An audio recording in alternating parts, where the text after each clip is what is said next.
ओम नमः शिवाय भक्तों, इस चैनल पर आप सभी का स्वागत है। भक्तों, आज मैं आपको भगवान शिव और पार्वती की अमर ज्ञान कथा सुनाने जा रहा हूँ। भक्तों, इस कथा को अंत तक जरूर देखना, आधा अधूरा कथाओं को मत देखना। कथा इस प्रकार से है भक्तों। त्रेता युग की बात है। कैलाश पर्वत पर पार्वती भगवान शिव के साथ प्रातः भ्रमण कर रही थी। शिव बड़े प्रसन्नचित्त थे। अचानक पार्वती ने उनसे कहा, स्वामी, आप बड़े ज्ञानी हैं, जन्म रण और मोह माया के बंधनों से पड़े हैं। इस सभी बंधनों से छुटकारा पाकर सदैव आपके साथ रह सकूं, ऐसा ज्ञान मुझे दीजिए। पार्वती जी ने की इच्छा पर भगवान शिव मुस्कुराकर बोले, ठीक है, मैं तुम्हें वह ज्ञान अवश्य दूंगा, किंतु इसके लिए कोई ऐसा शांत जगह खोजना होगा जहाँ दोनों के अलावा कोई और तीसरा ना हो।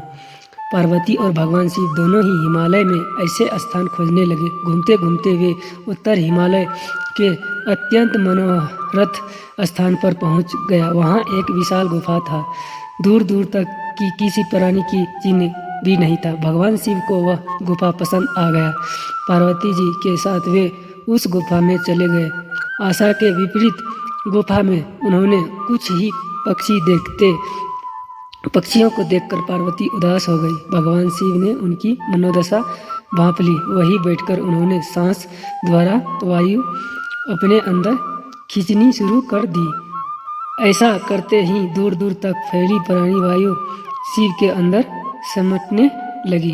प्राण वायु के अभाव में वहां रहने वाली सभी पक्षियां निचले प्रदेश में चले गए।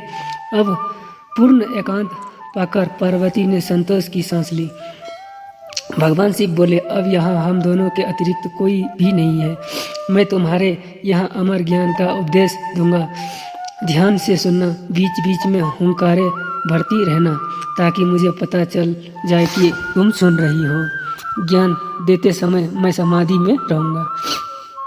पार्वती की स्वीकृति पाकर भगवान शिव समाधि लगाकर बैठ गए। उनके श्रीमुख और अमर ज्ञान की अमर कथा फूटने लगी। सारी गुफा दिव्य आभा और सुगंध से भर उठी। कथा सुनते सुनते पार्वती जी इतनी विभोर हो उठी कि उन्हें तंद्रा ने आ घेरा। कब नींद आ गई पता नहीं चला। अमर कथा समाप्त हुई तो भगवान शिव की समाधि टूटी। देखा पार्वती जी बेसुध होकर सो पड़ी है।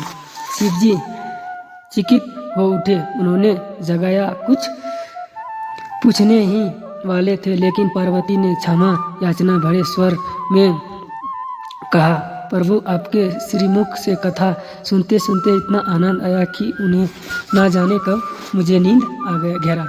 मैं पूरी कथा नहीं सुन पाई। पार्वती जी ने इस बात को सुनकर शिव आश्चर्य में डूब गए। बोले, कथा कहते कहते मैं बीच बीच में हुंकारे सुन रहा था और मुझे लगा तुम सुन रही हो। तुम सो गई थी तो फिर अंत तक हुंकारे कौन भरता रहा। इस बात से पार्वती भी चौंकी। भगवान शिव ने इधर उधर देखा तो गुफा की छत में एक कोटर दिखा। उस कोटर से दो कबूतर के बच्चों का एक जोड़ा उन्हें नीचे झांकता हुआ दिया।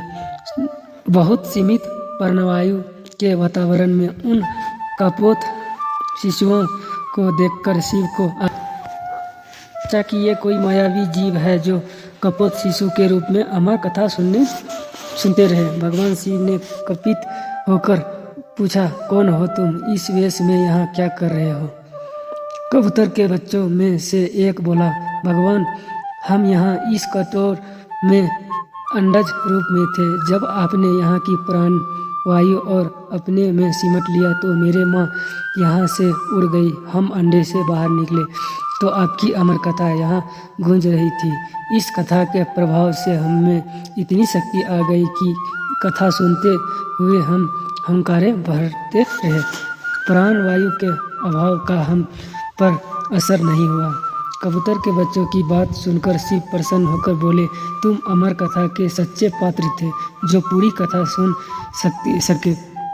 तुम अमर हुए इस स्थान पर जहाँ किसी अन्य जीव जंतुओं का स्थानीय रूप से रहना संभव नहीं होगा, वहाँ तुम दोनों सदा निवास करोगे। शिव और पार्वती तो वहाँ से चले गए, पर शिव ने पार्थिव रूप में हिमलिंग उस गुफा में निर्मित हो गया। वहीं क्षेत्र अमरनाथ का आज भी अमरनाथ की पवित्र गुफा में कबूतर के जोड़े रहते हैं, जो कभी कभी यात्रियों के कोहलाते डर कर कोटर से निकल उड़ते हुए दिख जाते हैं। भक्तों, अगर आपको ये कथा अच्छा लगा तो कमेंट में हर हर महादेव लिखना ना भूलें।